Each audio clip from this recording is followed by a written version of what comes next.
পর ঘন্টা ধরে সেই ইমারতকে ভেঙে ফেলা হলো, ডিমোলাইজেশন করে দেওয়া হলো। তারপরে জল অনেক দিন গড়িয়েছে, অনেক আইনি লড়াই হয়েছে। লাস্টে 2019 সালের নভেম্বর মাসে যে সুপ্রিম কোর্টের জাজমেন্ট, তাতে কোথাও বলা নাই, পর্যন্ত দ্বিতীয় প্যারাগ্রাফে এটা বলা আছে রায়ে যে বাবরি মসজিদ ট্রাস্টকে উত্তরপ্রদেশ সরকারকে 5 একর জায়গা দিতে হবে। উত্তরপ্রদেশ সরকারের যারা দায়িত্ব আছে, আপনারা জানেন, যিনি মুখ্যমন্ত্রী আছেন, তিনি মুসলিমদের সম্বন্ধে কি আচরণ করেন ভারতবর্ষের লোক সবাই জানে, উত্তরপ্রদেশের মুসলিম ভাইরাও জানেন।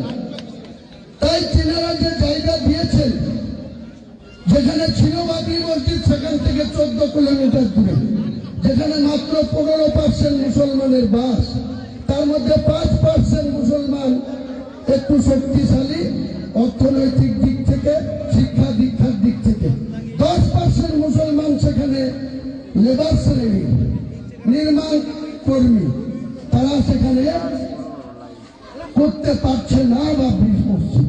তাই আমার মনে হয়েছিল যে বাংলায় 37% মুসলমান, মুর্শিদাবাদে 72% মুসলমান, বেলডাঙাতে 70% মুসলমান, সেই জায়গাতে আমি একটা বাবরি মসজিদ নির্মাণ করব। অনেক বাধা, সেই বাধার কথা পরে জানতে পারবেন। দিনের পর দিন যখন এই কাজ শুরু চলবে, আমি আজকে আবার আপনাদের কাছে ঘোষণা করছি, বাবরি মসজিদ নির্মাণ হবে। কোন শক্তি আটকাতে পারবে না। আটকাতে আসলে আমাদের জীবনের বিনিময়ে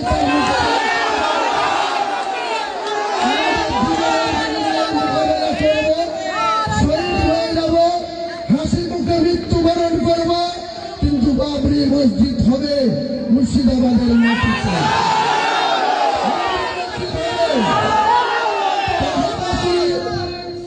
পাশাপাশি একটা ইসলামিক 500 বেডের একটা হসপিটাল হবে। এই যে আমাদের সরকার, স্বাস্থ্য দপ্তরের মন্ত্রী মাননীয় মুখ্যমন্ত্রী, পুলিশ দপ্তরের মন্ত্রী মাননীয় মুখ্যমন্ত্রী, মাইনরিটি দপ্তরের মন্ত্রী মাননীয় মুখ্যমন্ত্রী, আরো অনেক দপ্তর নিয়ে তিনি বসে আছেন। আজকে যান, এখানে যে মিডিয়া আছে, ন্যাশনাল মিডিয়া আছে, তিনারা যান বহরমপুর মেডিকেল কলেজে গিয়ে যদি দেখতে না পান যে একটা বেডে 3 জন করে রুগী শুয়ে আছে, কোন রুগী বেড পায়নি, নিচে শুয়ে আছে, শুয়ে আছে। স্বাস্থ্যের কি অবনতি হচ্ছে, যারা স্বাস্থ্য পরিষেবা পেতে গিয়ে তাদের স্বাস্থ্যের আরো অবনতি হচ্ছে। আর এই সরকারের নেতৃত্বরা আমাকে বাবরি মসজিদ করতে বাধা দিচ্ছে। এর জবাব গোটা বাংলার মুসলমান সমাজ আগামী দিনে এই সরকারকে আবেদন করব। বাংলার মুসলমান সমাজ, এখানে বাংলাতে 7,66,00,000 ভোটারের মধ্যে 2,82,533 জন মুসলমান ভোট আছে।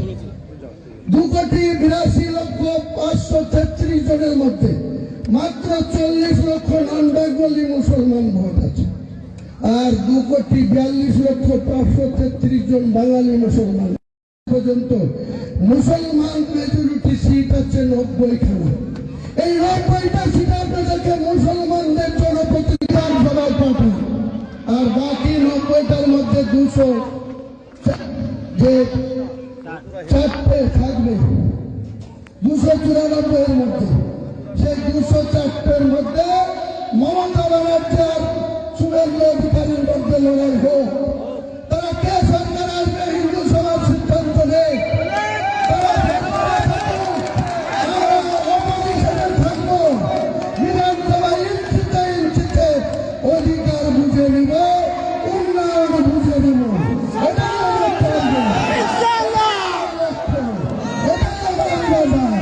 এতে আপনারা আমাকে মন চাইলে নেতা মানবেন, না মানলে যাকে পা দেবেন না। কারো কথা শুনে নিজের আজকে কি হচ্ছে 2 বছর ধরে এই সরকারের আমলে, বোম বাজছে কে? মুসলমান। মারছে কে? মুসলমান। মরছে